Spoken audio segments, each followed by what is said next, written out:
Good day, African. You're welcome to another edition of AgroLink on AAU TV. And AgroLink is a show that promotes agriculture and is educative as well as insightful. My name is Nana Ismambasam, and for this episode, we are here with the CEO of El-leenia Farms, who is in the person of Mr. Ernesto Uswansan. We are going to engage with him on the marketing and feeding aspect of pig production.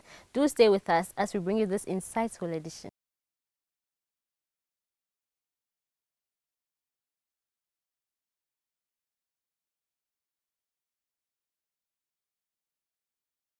Are you an institution or individual?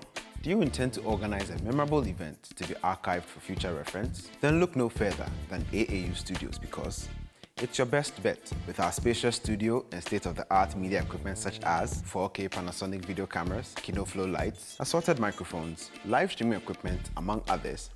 You are sure to get the best of productions. Visit us at Trinity Avenue, East Legon, adjacent the National Accreditation Board, or contact the AAU Studios via the following email addresses: info@aau.org, aautv@aau.org, or ransford@aau.org. Alternatively, you can call us on +233 244 736280. You're welcome back from the break. As I said before the break, we are engaging with the CEO on the marketing and feeding aspects of pig production. You can follow this discussion on our social media handles at the Association of African Universities on Facebook and YouTube, and on our dedicated website at tv.aau.org. You're welcome to this episode. Thank you. Okay. So, pig production wasn't really popular as it is now. Many people had a preconceived notion about it, negative preconceived notion about pigs, and as such, consumption and its rearing wasn't as popular. The salted version has always been popular, but the meat, and it's still not really popular. How do you attract your customers, and how do you sustain them? Because for now, there are so many pig farmers in Ghana. How do you sustain these customers? Well, as you just said, there are so many pig farmers, yes, and also new people trying to venture into pig production. Yes. So it should tell you that pork meat has become very popular these days. Mm-hmm. So with that, it gives an advantage of added demand for pork meat, I should say. With me, for example, when I first went into it, I was also wondering the same thing. But then, after I sustained my pig farm and increased the numbers, I realized that the demand kept increasing because, for one, people who are trying to go into pig farming want pure breeds. And there aren't too many places you can boast of that have pure breeds. They usually have mixed breeds or the local breeds. So a lot of people tend to come here to buy the piglets for their own pig farms. So that's one form of marketing for that. Secondly, I also figured that, as I was saying before, if you go into the local markets, let's say Dome Market, Achimota Market, for example, I don't think you'd find any pork vendors.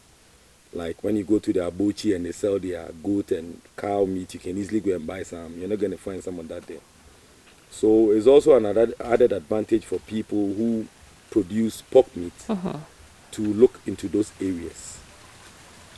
The third aspect is also, I always believe in adding value to whatever product that's what into. sets you apart. So because of that, I decided to open some deli shops in certain areas in Accra and Tema, so that people who want pork meat can easily access the meat. Very necessary. Exactly, at very competitive prices. Okay. And adding value makes it easier for people to deal with it instead of yes, that makes sense. So late last year, I also introduced pork sausage, minced pork. I also do smoked pork. It's spiced and smoked for your usual abenquine, katinquine, that type of thing. Yeah. So do you salt pork as well? Yes, I do. Okay. And I've realized that people are now interested in the different variations of pork meat. So the demand has been increasing steadily, and I believe in the next 2-3 years, pig production is going to be a major aspect of agriculture in Ghana. Okay. And just like the other forms of production, let's take poultry into consideration. Poultry farming was, or is still popular. However, many people rely more on the imported poultry because it's cheaper. People prefer buying that to going to the farms to get the actual poultry that we produce here, the ones that we know how they are produced. Do you think that is the same for pig farming as well? Well, with pig farming, I think the only part of the pig that is usually imported is the feet. Feet, yes. It is the feet. And why do you think the feet, people prefer the imported feet to the ones that we have here? Yes, because wherever it is imported from, whether Europe, the Americas, wherever it is imported from, they have a lot of uses for the other parts of the animal, but they have no uses Use for the feet. feet. So they believe Excess. that Africans love pig feet, so Feet. they should bring it here. Okay. So you think it's because, so do you think when they bring the imported feet here, it's cheaper than the ones that we produce here? That is why people have a preference for the imported feet, or it's because of the taste? I don't think so. I think it has a lot more to do with the taste. The taste. But preferably, I would prefer to salt my own pig Pork. feet. Yes. Apart from that, I don't see too much value in pig feet compared to The meat. maybe the hind or the loin or the actual meat of the pig. So maybe we should look into brining pork meat itself, if that's what people want. And that would add different variations to the different types of pork meat we have on the market. Take poultry farming into consideration. There are peak seasons, usually during the festive seasons. Is it the same for pig production? Well, I would say so, because usually during festive seasons and very important seasons on the calendar, people tend to consume more pork meat. So I would say that, but usually it's an all year round activity. Yeah, because basically, for example, it's just like fish. People eat fish every day. So people who love pork also eat pork whenever they want to. Okay. So it's up and down, but during, for example, like a good example is during Christmas last year, 2019, we made a lot of sales for pigs during that time. Yeah. Okay. And taking pricing as an option, do you think the pricing of pigs has reduced or the pricing has increased? There are many people who are buying it now. Do you think the prices are going to affect how people demand, how much pork people demand? Or it's because people are more health conscious now, so no matter the price, you think people are going to consume more? Well, with pork meat, there is a standard. Okay. Yes. For example, if it's a live weight, we have what you call live weight and carcass weight. Okay. During sale, for sales purposes. So live weight is when the animal is alive and somebody wants to purchase a live animal. Because of the, blood is heavy. So because of the blood in there, the price is usually cheaper. For example, maybe 10 cedis a kilo. But for carcass weight, after the animal has been slaughtered, it's 12 cedis a kilo. So people usually go by these standards to sell their pork meat. So how much do you, on the average, charge for your pigs? Well, for the piglets, it ranges from 250 to 350. Okay. And then we have animals that are ready for table from 450 to 5,000 Ghana cedis. Basically, by the kilo, we go by the standard of 12 cedis on the farm. But after I slaughter and package and brand them for my depot, it goes for 18 cedis per kilo. Okay. And so is there a body that regulates the pricing of pigs in the country? Not that I know of right now in Ghana, no. I don't think we've gotten to that stage. That stage yet, Yes. okay. So based on what you're saying, pig production is a very profitable It's a very, very profitable venture. It is if properly managed. Properly managed. Okay.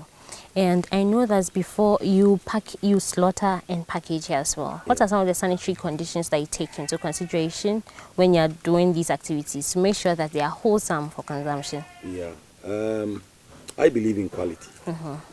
So I find it very offensive if meat is processed or packaged or slaughtered in undesirable environments. So for that reason, I decided to build a butchery here on the farm, well netted, tiled with availability of water, so that the slaughtering, cleaning, and packaging process is always done under very hygienic processes. For example, one of the reasons why I decided to, because I could easily have gone to, like, let's say, a dummy market, maybe leased a stall or something to sell my meat. But if you go to normal, not all of them, but some abochi people who sell meat in the market areas, you realize there's a lot of flies, there's dust. So to prevent that and to give the customer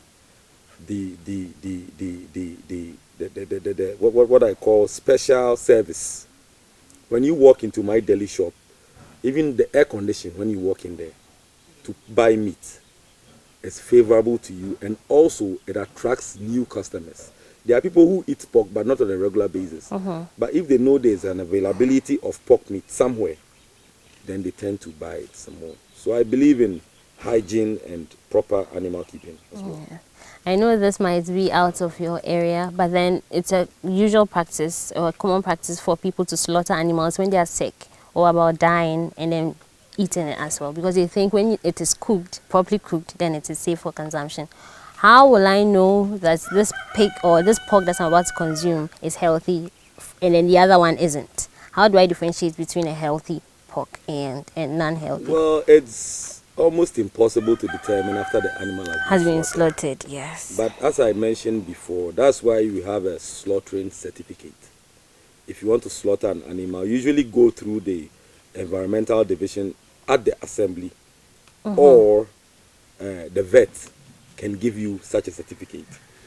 And what that certificate does is it guarantees the consumer that the animal wasn't sick before slaughtered, the animal is healthy, and then the meat is good for consumption. So does that mean a vet comes to check every time you're about to slaughter? Yes, a vet comes, or somebody from the environmental department at the assembly comes. Okay. After the animal has been slaughtered, what are some of the transportation channels that you go through before it gets to the final consumer? Okay, since I went into processing about 8 months ago. Okay. So far so good, but one of the main challenges I'm having is transportation of the meat. So I'm planning to acquire a freezer truck, kind of like the ones used by Fanice. Okay. So that if you have meat depots that are over long distances, you can easily transport the meat and they're still fresh. But for now, from where I am to Accra is very short. So I have very huge ice chests. Okay. So after I package it, I put ice block on them and then I transport it.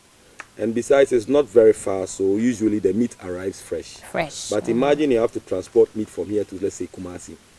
You are definitely going to need one of these freezer trucks to do that transportation. Okay.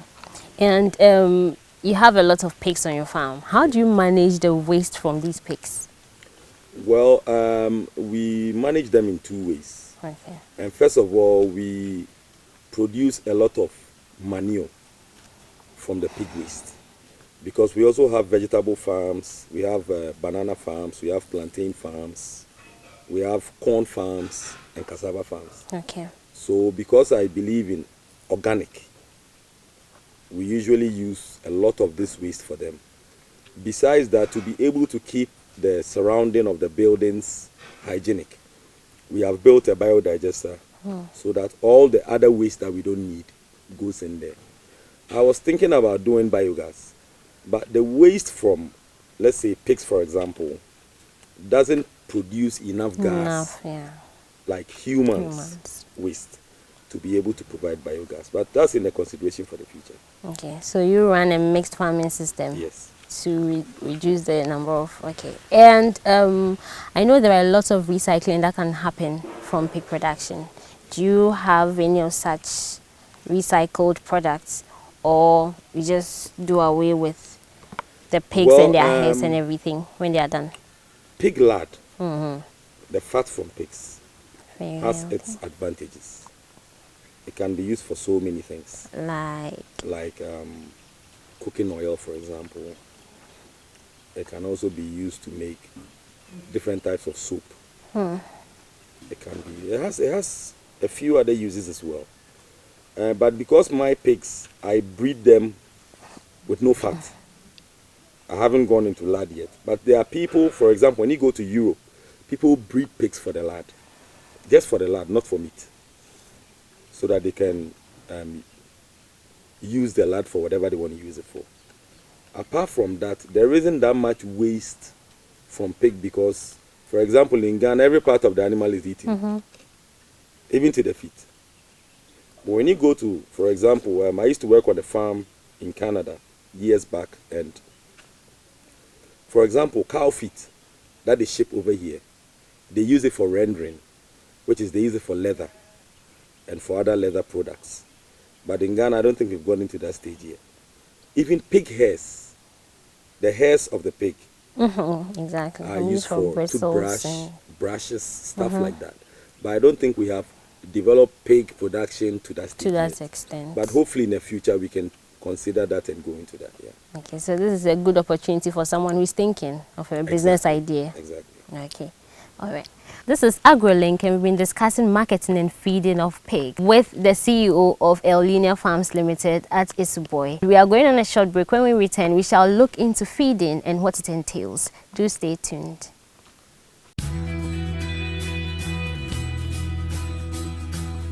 This is Africa's most friendly nation, Ghana. A warm reception awaits you in an environment where you can discover and harness your full potential.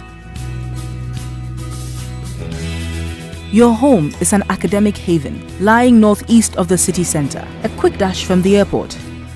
A spirited community where young, vibrant minds are empowered to express themselves, break academic boundaries, and thrive in an atmosphere of rich cultural heritage and excellence in various collegiate and extracurricular activities. This institution represents a whole new world of fun and offers you a variety of activities, facilities, and services geared towards your total development. Believing in the uniqueness of all our students, we encourage them to pursue excellence in integrity. Welcome to the University of Ghana, your preferred academic destination.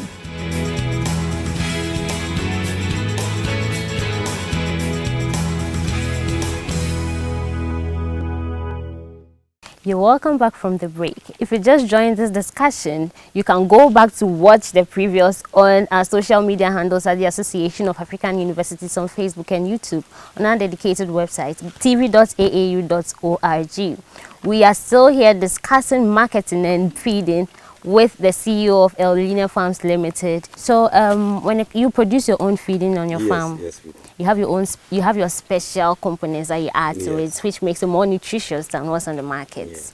Like, what's resulted in this initiative? Why did you decide to produce your own feed? Is the feed on the market not as good as what you produce here, or you saw some slacks in what is on the market? Well, one thing I noticed when I first started was people sometimes prefer malt.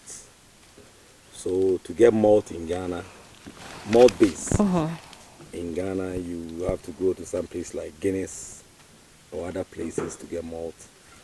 And after considering there are so many different feeding systems, or formulas, I should say, formula.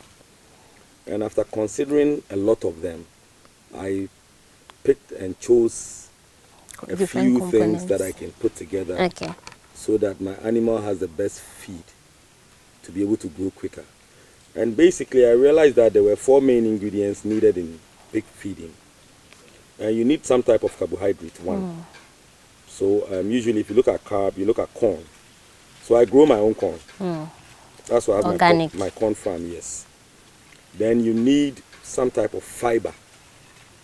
You know, the digestive system of a pig is very similar to a human being. It's a human being, yes. So food digests more like how we digest food. So you need some type of fiber. And then there you go into something like rice bran or wheat bran. Then another component you need is protein. So people choose between soya and fish meal. I prefer fish meal. You can mix the two. It doesn't really change anything because fish meal is animal protein and soya is plant protein anyway. So if you mix the two, then you have the two combinations. And then the fourth important thing I realized is you need something that can help them digest quickly. You also need some type of supplement that would help their feed digest quicker. Like, for example, toxic binder. And then there are also a lot of other supplements you add to the feed so that when they eat the feed, it digests quickly and then they absorb the nutrients quickly. That enables the pigs to grow quicker. Okay. So still on feeding, how often do you think pigs must be fed in order for them to grow quickly? Well, people feed them sometimes twice, sometimes even 3 times a day. But I only feed them once because I know what goes into my feed production. So if you give them the right amount of feed, and usually we give them the quantity based on the weight of the animal. So let's say 100 kilo animal would consume about 5 or 6 kilos of feed per day. So with me here, I only feed them once a day. They eat in the morning and that's it till the next day. Okay. And they are still okay. Okay, so you feed them based on rations. Exactly. Okay. So what of a pig that is pregnant? Well, with a pregnant pig, the best thing to do is to maybe increase the ration a little bit. Because, of course, you know, even with human beings, when you are pregnant, the ladies tend to eat more. So Okay. if you increase the ration a bit, they tend to get enough for themselves and the babies. And comparing it to a human being, when a human is pregnant, it needs, or she needs more supplements and more nutrients. Yeah. So is it same for your pigs? Do you change the feed when they are pregnant, or you maintain it but feed them more? Not necessarily. Sometimes a pregnant sow may show signs of stress, lack of appetite, stuff like that. So with that, you treat them accordingly. Okay. But with the type of feed I have, even if she's pregnant, even if you can just increase the ration a bit, I think they're okay. I haven't had any problems with that yet. Okay, so if you realize your pigs are not eating that much, then you know there's something wrong. Yes, then that means they've lost appetite or they have worms. Oh, okay. So that's when you deworm them in order for them to. Exactly. Oh, okay. And for someone who is about to go into pig production, how expensive are the feeds on the market? One main problem that pig farmers face in Ghana is because it's the fact that most of the supplements that we put together to create the feed is imported. Like wheat bran is imported. Almost everything is imported. So in the future, I would hope the government can actually look at that, and because I don't see why we can't create, like, you know, we have a lot of rice farms in the north. Yeah. The rice husks is used to create bran. Right. So why can't we produce our own bran? Because sometimes if you go to the port, it's short because we don't have enough. This is another business idea for someone who's thinking of going into. Exactly. I know a lot of people who have right now gone into pig feed production. Yeah. It's still a little bit expensive, but then they put everything together already. So you just buy it and then feed it to the animals. Okay. So I think we are getting there. We are getting. And you know, there are instances where the government steps in to put subsidies on feed for animals. Is it the same for pork? I know when the government reduced the feed for live or for animals, the government left out fishes. Was pork included, or was pig included in this initiative? Whether pigs, fishes, chickens, the government is not doing enough. Okay. Because if you really want to support local agric farming in Ghana, there's so much more the government can do. You understand? For example, Farmers Day. If, let's say, I win an award for best livestock farmer, and you give me a wheelbarrow, a spraying machine, and cutlasses. What am I going to do with that? Do with that, yeah. Why don't you give me pig feed? Maybe give me 100 bags of wheat bran or 10 bags of wheat Yeah. bran. That would help me in whatever I am into. So I think some changes have to be done with that. Yeah. What are some of the innovations you've adopted to ensure that you produce enough pigs on your farm and then to meet the demands that you have, or to meet the demands during the peak seasons? What are some of the innovations you've come up with? Well, for one, when you are doing your structure, you need to provide enough space and also create extra space for future production. Yes. That is something that a lot of people don't consider. They believe if I'm going to be breeding, let's say if I'm going to start with 3 or 4 pigs, I build a sty that houses 5 or 4. But forgetting that in 4 months' time, you are going to need to have extra structure. So what if it gets there and you don't have any money? So when you're doing it, you do it once and for all. And then also you make sure that it's very airy, because pigs love air. If you make it too congested and non-airy, then you tend to breed diseases and other things.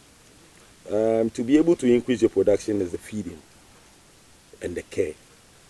But feeding is most important because the more they eat and how well they eat is how they grow. Yeah. And then also, if you feed them well, the females tend to be able to produce a lot of litter that are healthy. So that's, I think, one of the main things that helps me improve upon my production. Yeah. Okay, so as an entrepreneur who is thinking of going into pig production, what are some of the challenges I should look out for in terms of feeding and marketing? Well, with marketing, I think we are improving on that in Ghana because, as we were talking about, people are now more interested in pork meat. Now, with feeding, it depends on the type of formula you adopt. I'm not saying if you adopt a formula of, let's say, cassava or something for your pigs is wrong. But then you also have to consider adding other supplements so that they have a balanced diet. Once they have a balanced diet, I don't think you have any problems. Also, as an entrepreneur, one advice I can give to upcoming pig farmers and those who are now trying to venture into the field, you need to be proactive yourself. You can't go and build a structure somewhere and buy pigs and put them in there and forget about it and expect that someone is managing it for you. You need to be there. You need to be active. You understand? Yeah, because if not, if let's say, if I left this place to someone that I trusted and the person had evil mind, if the pigs have 10 piglets, he can tell me they had 5. How would I know? Yeah, okay. So you need to be proactive. That way, as an entrepreneur, you always assure yourself of moving forward. Okay. And lastly, you mentioned that the government is not doing enough in terms of all the agricultural production processes. Yes. So, I'm giving you a chance to call on the government to address some of the issues that you have. This is a platform for you to get into contact with as many people as possible: NGOs, government authorities, higher education institutions. So this is your chance. Okay. One thing I can add to all that we've been seeing here today is for the government to be very adept in the ways that they try to help farmers. It's not just saying, but there are a lot of farmers in Ghana who venture into all sorts of agric production activities. One other thing I can tell you is, for example, if you look at the poultry sector, about 90% of the poultry consumed in Ghana is imported. Exactly. Why should it be so? How hard is it for government to subsidize poultry farmers? How difficult would it be for government to subsidize pig farmers? Look at the situation of the rice farmers in the north. We still import millions of cedis of rice every year. You understand? If those millions is put into rice production in Ghana, and they shouldn't tell me about maybe the rice produced in Ghana would not be able to sustain the whole Ghana. No. If the government was proactive right now, it would stop the importation or even just subsidize a small amount of rice importation and see how much the rice sector can grow up. Now, coming to my sector, which is pig production, for example, you know Ghana is subcultural and sub-religious. Yeah. So let's say, for example, Muslims would not have anything to say about pork because that's not their type of meat. But with others, I would encourage them to continue to eat pork meat. It is very healthy. Okay. It is white meat, not red meat. You know, you can get, you know what gout is? Gout is, it's a disease. It usually affects your toes, your feet, even your knuckles, you know, and that comes from red meat, you know.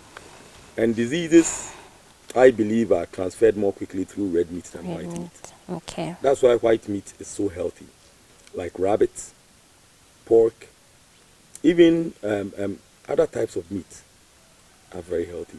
So I encourage everybody to enjoy pork as much as they can. Okay, thank you very much. You're welcome. We had a very insightful discussion. This brings us to the end of this educative and insightful episode where we've been discussing marketing and feeding in terms of pork production with the CEO of El-leenia Farms here in Esuboi. My name is Nana Ismail Basam. Do stay tuned on AAU TV for more educative content.